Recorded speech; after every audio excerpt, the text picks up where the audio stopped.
Welcome to this Tutor to You topic video that looks at the issues of housing in Manchester.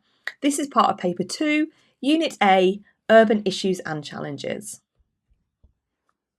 Manchester is facing a deep and complex housing crisis with a mismatch between rapid development and local needs. The city is growing fast, but too many residents still face poor conditions, high rents and housing insecurity.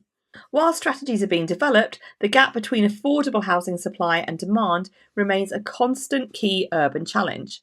So we're going to have a look at some of these issues in more detail. The first key issue is a massive shortage of housing. In Manchester, population growth, urban regeneration and student influx have all increased pressure on housing, and housing demand exceeds supply, especially for affordable and social housing. Waiting lists for council houses remain really high. As of June 2025, there were over 1,500 active applications on Manchester's social housing waiting list, indicating a high demand for council housing in the city. Waiting times vary based on factors such as property size, applicant priority band, and specific needs. Those waiting for a one-bedroom homes have average waiting times of more than 3.5 years. 2 to 3 bedroom family homes have a waiting time of between 5 and 7 years, and those who want a 4-bed home or larger may have to wait between 10 and 12 years. Secondly, there is a lack of affordable housing. While Manchester has seen much investment in new housing over the last few decades, many new developments in the city centre are luxury apartments targeted at investors, not residents. Affordable housing quotas are often missed or reduced by developers through planning loopholes, which then leads to rent inflation, which affects low-income families, students, and young workers who have no choice but to rent properties that they struggle to afford. Thirdly, homelessness and temporary accommodation is a huge issue in the city. There has been a visible rise of rough sleeping in Manchester. Between 50 and 60 people regularly sleep rough in the city centre each night. On the screen you can see an image of tents in St Peter's Square, which is one of the main squares in the city centre and is at the heart of Manchester nightlife. There has also been an increase in hidden homelessness. This is people staying temporarily with friends or family, also known as sofa surfing, living in overcrowded or substandard housing, sleeping in cars, sheds or other non-residential buildings, or staying in hostels, B&Bs or other temporary accommodation without long-term options. There are hundreds of households placed in temporary accommodation, often outside of the city. This issue is driven by evictions, poverty and cuts to support services, and particularly affects young people leaving care or unstable homes, women escaping domestic abuse, and low-income families facing eviction or unable to afford rent. Poor quality housing is another issue. This is particularly a problem in the private rental sector. Older housing stock in areas like low-income communities such as Ardwick, Longsight and Harper Hay often lack modern insulation, heating or safety standards. Tenants face poor conditions such as overcrowding and a lack of repairs in privately rented homes.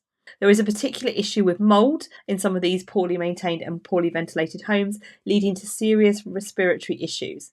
Many families living in poverty have no option but to stay in these homes as the wait for social housing is so long. Gentrification and displacement is another housing issue across Manchester. Urban regeneration in areas like Ancoats and Castlefield, which is pictured on the screen, has led to rising property prices as older properties originally built for those working in factories and mills after the Industrial Revolution have been replaced by modern apartments, often marketed as luxury living. The process of gentrification means that long-term residents can be priced out or feel excluded from their changing communities, and this can create tensions between new developments and local needs. For example, rows of terrace housing or high-rise flats that previously housed poor families may have been knocked down and replaced by expensive warehouse conversions or high-rise luxury apartments aimed at young professionals rather than the previous residents. So therefore, the previous population are forced to move elsewhere. So we're just going to finish off by thinking about the causes and impacts of Manchester's housing issues. There are several causes of the housing problem. Firstly, rapid population growth, particularly with students, migrants and young professionals. This has led to speculative development whereby developers prioritise profit over affordability.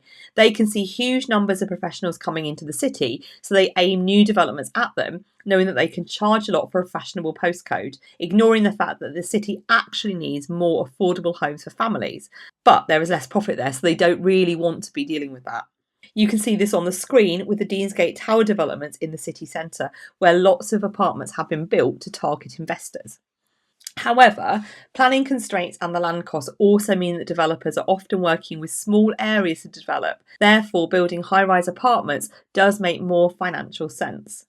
This all ties in with underinvestment in social housing since the Conservative policy in the 1980s of right to buy, which allowed families to buy their council homes for a discounted price. And while this was great for enabling more people to get onto the property ladder, particularly those who were low income families, it decimated the stock of social housing, and not enough has been built to replace this in the decades since. And at the same time, there's been cuts to housing support services, meaning that more and more people need to access low cost housing. This has many impacts for the City of Manchester. The housing crisis has widened inequality between wealthy and deprived communities, and it has increased pressure on public services such as schools and healthcare facilities, particularly in areas of concentrated need. There has also been a rise in housing instability and overcrowding, which has led to an increase in mental health issues. And the housing crisis in Manchester has also meant that more people are commuting from areas outside of the city as rents have become unaffordable, which has then led in turn to a huge increase in congestion, which we're going to cover in a different video in this playlist. So what is being done to address the issue?